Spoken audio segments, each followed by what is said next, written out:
వాడు నా కోసం వచ్చినవాడు ఎంత నా మీద ప్రేమ ఉన్నవాడు. కాబట్టి అలా వచ్చిన వాడిని గురించి ప్రత్యేకం రాయండి ఖాతాలో. శ్రీశైలం వచ్చాడంటే నేను ఒకటి ప్రార్థనను అనుసరించి రాలేదు, తండ్రిగా వచ్చి కూర్చున్నాను. నేను తండ్రినని నా కోసం వాడంత శ్రమపడి డబ్బు ఖర్చు పెట్టుకుని వచ్చాడు, మరి ప్రత్యేకం రాయొద్దు వాడి పేరు?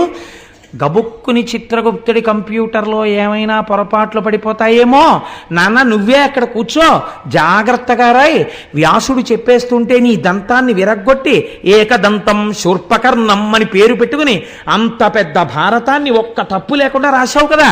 చక్క అక్కడ కూర్చుని శ్రీశైలం వచ్చిన వాళ్ళ పేర్లన్నీ చెప్తారు, గోత్రం పేరు చక్కగా రాయి నాన్న అని చెప్పింది అమ్మవారు.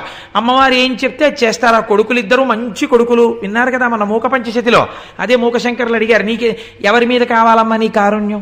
కొడుకులు ఇద్దరు వృద్ధిలోకి వచ్చేశారు. భర్త మహానుభావుడు, లోక పూజిత